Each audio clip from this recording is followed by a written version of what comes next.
صفدر ہمدانی ہوری گمی جی دیاں Pakistan Broad casting academy اسلام آباد دیاں یاداں سانجیاں کرن گے۔ گمی صاحب جدو پاکستان براڈ کاسٹنگ اکیڈمی دے وائس پرنسپل سن اس ویلے ہمدانی صاحب اتھے لیکچرر سن تے خود بہت وڈے شاعر نے۔ اس ویلے پاکستان دے تقریباً سارے اسٹیشن ڈائریکٹر انہاں دے شاگرد نے۔ انہاں دے والد مصطفیٰ ہمدانی صاحب ریڈیو پاکستان اناؤنسر نے تے 1947 وچ ریڈیو دی پہلی آواز انہاں دی گونج ہے، یہ ریڈیو پاکستان لاہور ہے۔ یاد رہے کہ مشہور براڈ کاسٹر ماں پارا صفدر انہاں دی وائف نے تے او اپنی گمی صاحب متعلق یاداں سانجیاں کر رہے ہیں۔ ملازف لندن سے خاکسار صفدر ہمدانی آپ سے مخاطب ہے۔ میں نشریات، ادب اور صحافت کا ایک بہت معمولی سا طالب علم ہوں اور ممنون احسان ہوں لندن میں مقیم شگفتہ گمی صاحبہ کا کہ انہوں نے مجھ جیسے کنج نشین کو عزت دی اور میرے سینئر اور بہت اہم شخصیت ادب اور نشریات کی جناب سلیم خان گمی کی 2 کتابوں کی تقریب اجرا کے موقع پر مختصر سی گفتگو کرنے کی سعادت مجھے بخشی۔ مجھے سب سے بڑی خوشی اس وقت ہوتی ہے جب ہمارے ہاں خاص طور پر ہمارے معاشرے میں ادیبوں شاعروں کی اولادیں ان کے ورثے کو لے کے آگے چلتی ہیں۔ اس حساب سے قابل فخر ہے میرے لیے شگفتہ گمی کہ انہوں نے اپنے والد کے ادبی نشریاتی سرمایہ کو محفوظ ہی نہیں رکھا بلکہ ان کی بہت سی چیزوں کے انکشاف کیے، انہیں مرنے کے بعد دنیا سے روشناس کروایا۔ اور میں سمجھتا ہوں کہ ابھی بھی سلیم خان گمی صاحب کی زندگی کی بہت سی جہتیں ایسی ہیں جو ہم سب پر واہ نہیں ہیں۔ سلیم خان گمی صاحب ریڈیو پاکستان لاہور کی شان تھے، بلکہ شان ہیں۔ مجھے افسوس ہوتا ہے کہ ہمارے معاشرے میں ایسے لوگوں کو زندہ نہیں رکھا جاتا۔ زندہ رکھنے سے مراد یہ ہے کہ ان کے اس جہان سے چلے جانے کے بعد ان کو اس طرح سے یاد نہیں کیا جاتا۔ مجھے صاف گوئی کا کینسر لاحق ہے۔ مجھے کہنے دیجئے کہ اگر شگفتہ نہ ہوتی تو شاید گمی صاحب کا نام کب کا غائب ہو چکا ہوتا۔ وہ ریڈیو پاکستان کے ساتھ منسلک رہے مستقل، اور یہ بھی کہنے کی اجازت دیجیے کہ ریڈیو پاکستان نے ان کی جتنی صلاحیتیں تھیں ان سے بالکل کوئی فائدہ نہیں اٹھایا۔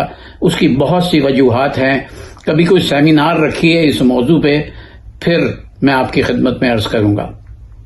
مجھے گمی صاحب کی زندگی کا ایک پہلو آپ کی خدمت میں پیش کرنا ہے۔ میرا ان سے تعلق ریڈیو پاکستان لاہور پہ بھی رہا۔ میرے والد مصطفیٰ علی ہمدانی مرحوم کے وہ بہت ہی مزاح تھے، اور میرے ساتھ ان کا جو زیادہ وقت گزرا وہ ریڈیو پاکستان کی اسلام آباد کی اکیڈمی میں گزرا، پاکستان براڈ کاسٹنگ اکیڈمی میں، جہاں نئے آنے والے پروڈیوسرز کو تربیت دی جاتی تھی۔ وہ وہاں پر وائس پرنسپل تھے اور بچوں کی تربیت، جن بچوں کی تربیت انہوں نے کی ہے، انہوں نے واقعی نشریات میں کوئی نہ کوئی مقام ضرور حاصل کیا ہے۔ ہمارے ہاں اکیڈمیوں کی جو حالت ہے وہ بھی آپ کے سامنے ہے، لیکن ایسے لوگوں کو اکیڈمیوں میں واقعی ہونا چاہیے۔ مجھے جس چیز نے ان کی متاثر کیا وہ ان کا لکھنا پڑھنا، ان کی نشریات، ان کی آواز، پنجابی سے محبت، یہ سب کچھ بہت دور ہے۔ مجھے جس چیز نے ان کی بہت شدید متاثر کیا وہ ان کی سادگی ہے۔ یعنی جو کپڑے وہ پہنتے تھے نہایت سادہ، سگریٹ پینے کا ان کا بڑا کمال کا انداز تھا۔ میں نے اپنی زندگی میں اور کسی کا وہ انداز نہیں دیکھا۔ وہ انگوٹھا اندر رکھ کے سگریٹ یوں کر کے اور پھر اس کی راکھ یوں پھینکا کرتے تھے۔ میں بڑے انہیں واچ کیا کرتا تھا۔ سادگی کا ان کا یہ عالم تھا کہ ایک واقعہ صرف آپ کی خدمت میں عرض کروں اور آپ سے اجازت چاہوں کہ اتنا بڑا لکھنے والا آدمی